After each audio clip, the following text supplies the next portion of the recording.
Récemment, j'ai été contacté par Yossi Sissaoui, Joseph Sissaoui, qui s'occupe de l'INA, de l'Institut national des arts divinatoires, pour lequel j'ai écrit un certain nombre d'articles sur les rapports entre voyance et astrologie, et notamment aussi sur la formation des astrologues. Et je voudrais connecter ces questions avec l'astro-horoscopie, qui me paraît tout à fait compatible avec la voyance. En ce sens que, précisément parce qu'elle reste dans les lignes très générales, elle peut être complétée et prolongée par la voyance. Tout à l'heure, je parlais de la musique en disant que la musique, le compositeur, la musique ne vieillissait jamais parce que le compositeur fournissait aux interprètes un support qui leur permettait de faire revivre sa musique indéfiniment, à travers toutes les générations. Donc, l'intérêt de travailler sur les rapports entre astrologie et voyance, c'est de ne pas chercher dans l'astrologie une façon de faire la voyance. Il faut bien séparer les choses. Et à ce moment-là, c'est clair. Là où s'arrête l'astrologie, peut commencer la voyance. Là où s'arrête l'astrologie, peut commencer la thérapie. Mais il ne s'agit ni de faire l'astrologie une voyance, ni de faire l'astrologie une thérapie. Parce que les méthodes ne sont pas les mêmes, les moyens ne sont pas les mêmes.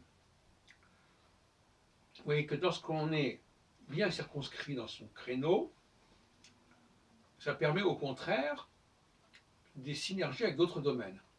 C'est essentiel. Et connaître ces autres domaines permet de serrer les choses et de diviser le travail et de ne pas attendre de l'astrologie ce qu'elle ne peut pas attendre. Et le malheur de beaucoup d'astrologues, c'est de ne pas avoir compris cela et de chercher dans l'astrologie des solutions, des méthodes qui ne font pas partie de son domaine.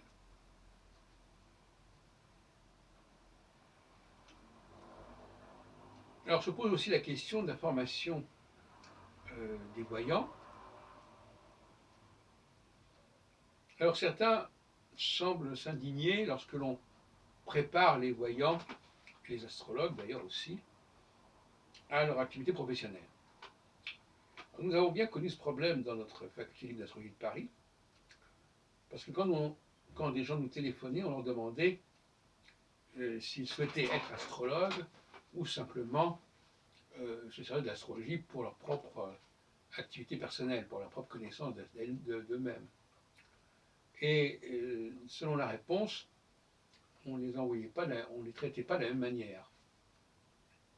Parce que pour moi, un professionnel d'astrologie, c'est comme quelqu'un qui veut devenir cuisinier, il est de l'autre côté de la barrière.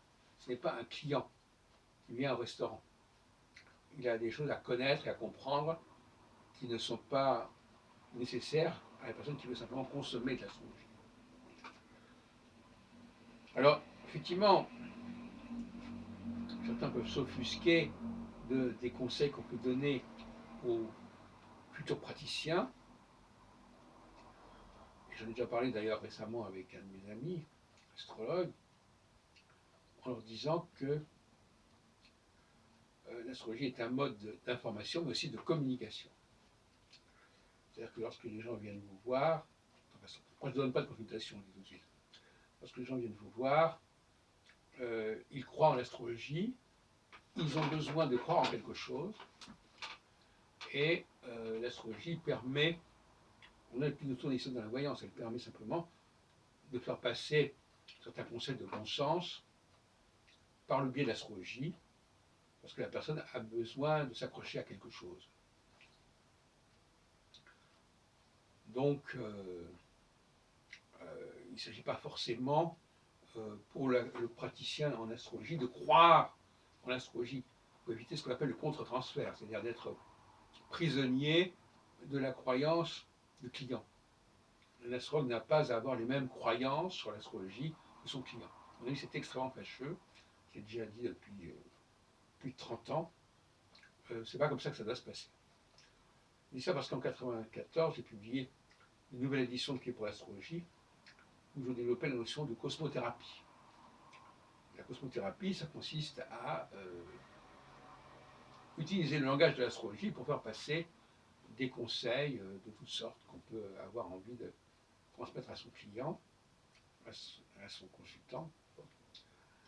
Et dans ce sens-là, l'astrologie s'inscrit dans une sorte de champ thérapeutique, de champ psychologique, où elle permet de faire passer certains messages par le biais de la croyance. La croyance, quelle qu'elle soit, que ce soit l'astrologie ou en Dieu ou n'importe quoi, c'est une façon de communiquer avec la personne. Et si c'est nécessaire, pourquoi pas.